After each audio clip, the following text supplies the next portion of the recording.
Hi friends, I'm here again to discuss another topic with you. आजकल बहुत common topic है ये और बहुत लोगों को ये परेशान कर रहा है. Stress, anxiety and anger issues.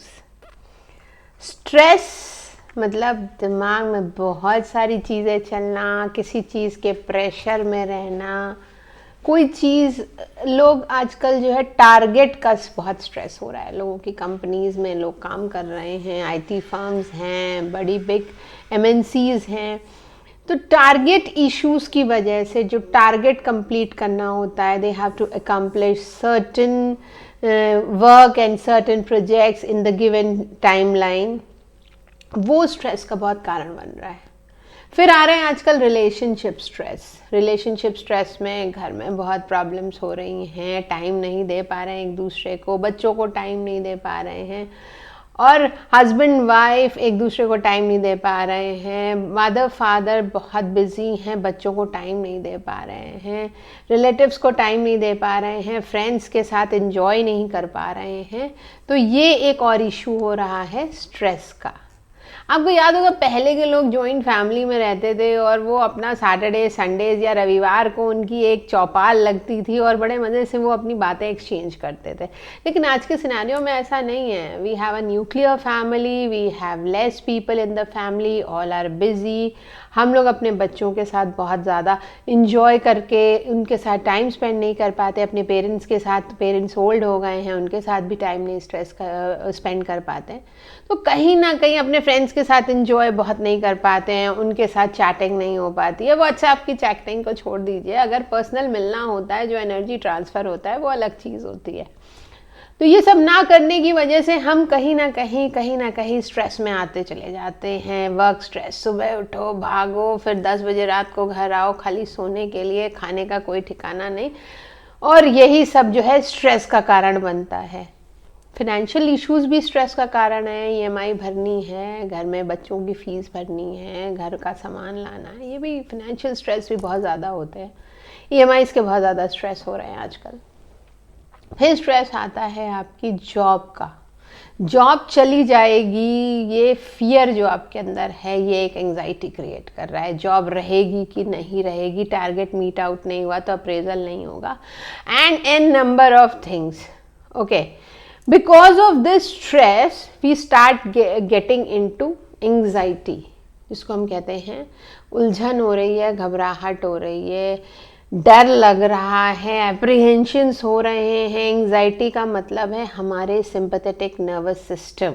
दो नर्वस सिस्टम होते हैं autonomic, that is sympathetic and parasympathetic. जो सिंपैथेटिक नर्वस सिस्टम है वो एलिवेटेड है और उसी से हमारी हार्ट बीट बढ़ी हुई है, एक्स्ट्रा पसीना आ रहा है, सर में दर्द हो रहा है, और अलग तरीके से एक रेस्टलेसनेस की फीलिंग होती है.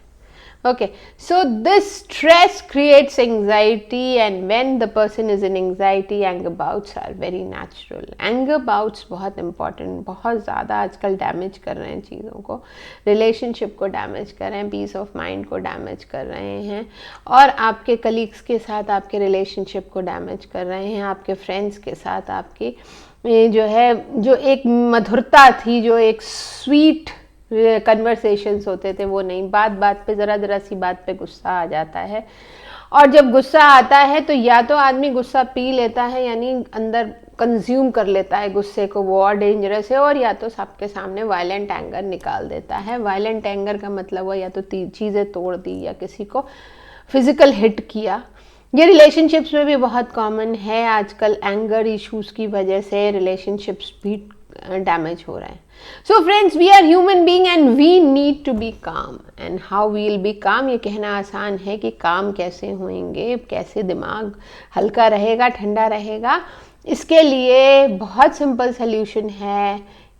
अपने टाइम से सो जाइए, सुबह उठिए, थोड़ा सा ऑक्सीजन इनटेक, बालकनी में जाइए, थोड़ी थोड़ी ऑक्सीजन ले लीजिए, थोड़ा सा जॉगिंग कर लीजिए, तो मॉर्निंग आपकी अच्छी रहेगी. Have a good breakfast and then eat lunch on time, have your lunch on time, have your dinner on time. ये मेरे लिए कहना आसान है क्योंकि आप कहेंगे तो कुर्सी पे बैठ के आप कह रही हैं. हमें देखो कि हम जो है स्ट्रेस कैसे मीट आउट करें, हम कैसे अपने टारगेट को मीट आउट करें घर से ऑफिस जाने में, और ऑफिस से घर आने का कोई टाइम नहीं हो रहा है, घर से ऑफिस भाग रहे हैं और ऑफिस से घर आने का कोई टाइम नहीं है। फिर भी we have to live in this scenario, we don't have to drag our life. Okay, so when I am just talking about stress, anger and anxiety issues, I want to relieve you with few very good homeopathic medicines which are really helpful in clearing the stress hormones, neurotransmitters and unwanted chemicals in your brain because of any issues and number of issues. तो हम लोग क्या करेंगे कि हमारा serotonin Uptake कम हो जाता है, जिसको हम कहते हैं happy hormone, dopamine, serotonin brain में अपटेक कम हो जाता है, ब्रेन का सिक्रीशन कम हो जाता है और स्ट्रेस लाइक कॉर्टिसोल्स बहुत ज़्यादा रिलीज होने लग जाते हैं and that causes a kind of difference in your body. धीरे धीरे पहले दिमागी परेशानियाँ स्टार्ट होती हैं और वो फिजिकल में चेंज हो जाती है, उसको टाइम नहीं लगता. आज diabetes, thyroid, hypertension, heart problem, joint pains बहुत कॉमन हो गए. सो इसको शुरू में ही चेक करिए. शुरू में जो चेक करने वाली बात है वो मैं इसलिए कह रही हूँ कि जब आपने शुरू में ही चेक कर लिया तो बाकी फिजिकल एक्टिविटीज़ यानी फिजिकल डैमेज नहीं होगा. They are very good medicine. First medicine which I'll talk to you, which I'll tell you is chamomilla. Chamomilla is a medicine made from flower. Plant kingdom की एक medicine है. Chamomilla can be given in any as.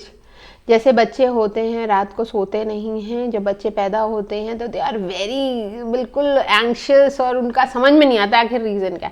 Give chamomilla in their mouth. Chamomilla with the just add chamomilla in their 1 TSP of milk and you will be at ease, क्योंकि बच्चा सो जाएगा आराम से. बड़े लोगों में chamomilla 1 ml and 200 is very important and very effective in lowering down their temperament issues.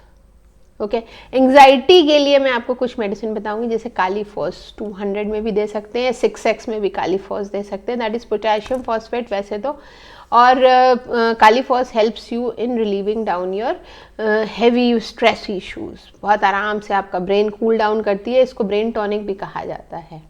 Then comes argentum nitricum. Argentum nitricum is very good medicine for anxiety issues. जो अलग से एक घबराहट सी हो रही है, कुछ समझ में नहीं आ रहा है कि कुछ तो होने वाला है, सिंपैथेटिक नर्वस सिस्टम एलिवेटेड है, पसीना भी आ रहा है, कान भी गर्म हो रहे हैं, हार्ट बीट भी बढ़ गई है और रेस्टलेसनेस हो रही है, तो उसके लिए, और कल एग्ज़ाम भी है या इंटरव्यू है या प्रोजेक्ट है, कोई प्रेजेंटेशन है, उसमें अगर आपको इस तरह की दिक्कतें हो रही हैं तो take argentum nitricum 200, you will be at ease. Gelsemium is another medicine. जो बच्चों को एग्जाम फोबिया होता है और उसके पहले उनको बहुत सारे प्रॉब्लम्स होने लगते हैं, स्पेशली डायरिया अगर होने लग जाता है और स्टमक अपसेट होते हैं, तो वो जेलसीमियम 200 बहुत अच्छी मेडिसिन है. Then comes bacopa monnieri. Bacopa monnieri brain tonic होता है, ब्राह्मी का दूसरा नाम है बकोपा मनोरी, जो कि आप मदर टिंचर में दे सकते हैं. Arsenic album is a very good medicine for people who have anxiety at night. रात को बहुत ज़्यादा एंग्जाइटी जिनको होती है, नींद नहीं आती है ठीक से, तो arsenic album is a very good medicine. Then we have two mother tincture, Passiflora mother tincture and Valeriana mother tincture. They are also very helpful in giving you soothing with Califos. These two medicines with Califos is very good medicine, is very good remedy for अच्छी सी नींद, soothing sleep and fresh morning. Okay, ये तो देखिए मैं हमेशा कहती हूँ कि मैं जनरलाइज मेडिसिन बताती हूँ. बाकी रेस्ट, हाइपरटेंशन की वजह से अगर परेशानी हो रही है और किसी पैथोलॉजिकल डिजीज की वजह से अगर anxiety, stress and anger issues हो रहे हैं, तो आपको अपने फिजिशियन से कंसल्ट करना पड़ेगा और कंसल्ट करने के बाद उनको बताइए अपने रीज़न, वो आपको स्पेसिफिक मेडिसिन होम्योपैथी की दे देंगे जो आपके ब्रेन को कूल करेगी, जो आपके टेम्परामेंट इश्यूज़ को हैंडल करेगी. Okay, so stay cool. अपना दिमाग ठंडा, शरीर अच्छा और हम हेल्दी. खुश रहिए और अपना पूरा ख्याल रखिए. I will be back again with another informative video. Thank you so much.